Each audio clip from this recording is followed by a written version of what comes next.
जय श्री कृष्णा मित्रों, स्वागत है आप सभी मित्रों का हमारे गीता ज्ञान यूट्यूब चैनल में। मित्रों, आज हम बहुत ही अद्भुत प्रसंग लेकर आए हैं रामायण का।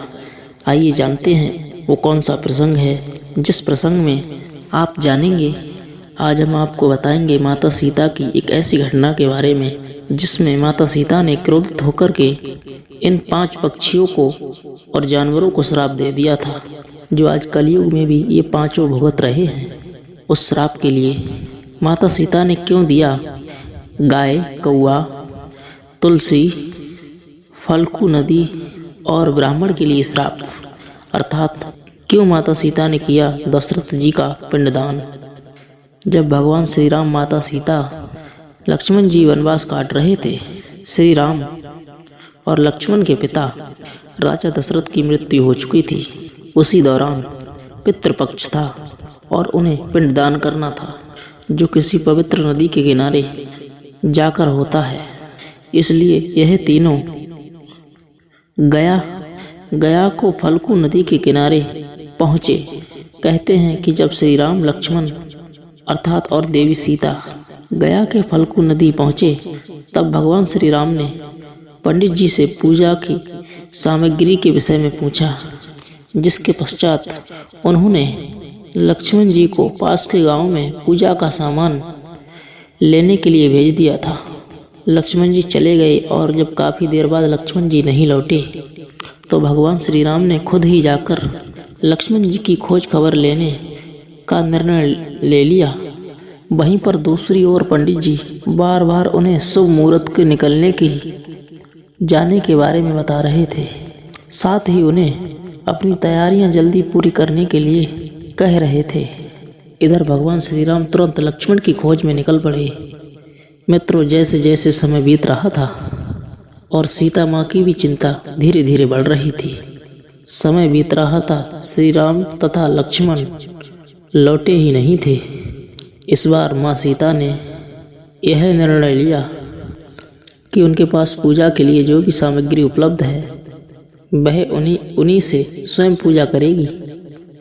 तब माँ सीता ने पंडित जी से कहा कि श्री राम और लक्ष्मण, उनको लौटने में देर हो रही है, इसलिए आप पूजा आरंभ करें। शायद तब तक वो लोग वापस आ जाएं। यदि ऐसा नहीं हुआ तो हम अकेले ही यह पूजा समाप्त कर लेंगे। विधि पूर्वक पूजा करने के पश्चात देवी सीता ने अंत में पिंडदान किया, और जैसे ही उनने प्रार्थना करने के लिए अपने हाथ जोड़े और नेत्र बंद किए, उन्हें अचानक में एक दिव्य स्वर सुनाई दिया कि हे सीते, तुम्हारी पूजा संपन्न हुई और स्वीकार भी हो गई है।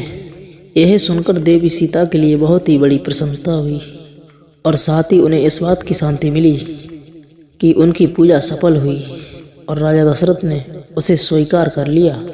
हालांकि वह इस बात के लिए भली भांति जानती थी कि श्री राम और लक्ष्मण इस बात पर भरोसा नहीं करेंगे, क्योंकि कहा जाता है ऐसी पूजा बिना पुत्रों के पूरी नहीं होती।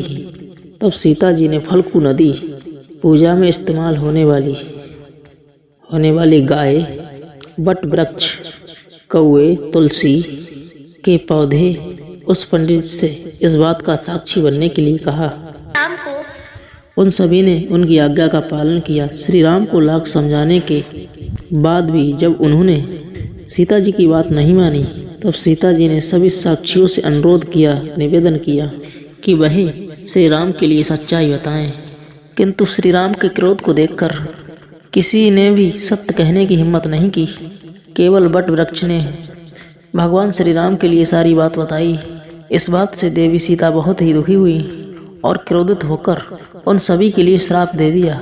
देवी सीता ने फल्गु नदी को श्राप दे दिया कि वह सिर्फ नाम की ही नदी रहेगी, उसमें पानी नहीं रहेगा। इसी कारण से आज भी इस नदी में पानी ना होने के कारण यह सूखी पड़ी है। फिर सीता माँ ने गाय के लिए श्राप दिया कि उसकी पूरी शरीर की पूजा नहीं की जा सकती। हिंदू धर्म में केवल उसके शरीर के पिछले हिस्से को ही पूजनीय माना जाता है। इसके साथ ही उसे यहाँ वहाँ भटकने का भी श्राप दिया। सीता जी ने पंडित जी को भी कभी संतुष्ट न रहने का श्राप दे दिया। इस कारण पंडित दान दक्षिणा बाद ही संतुष्ट नहीं होता। तुलसी जी को सीता माँ ने श्राप दिया कि वह गया की मिट्टी में कभी नहीं उगेंगी। सीता जी ने कौए को हमेशा लड़ झगड़ कर खाना यह श्राप दे दिया। बट वृक्ष को सीता ने बड़े प्यार से आशीर्वाद दिया।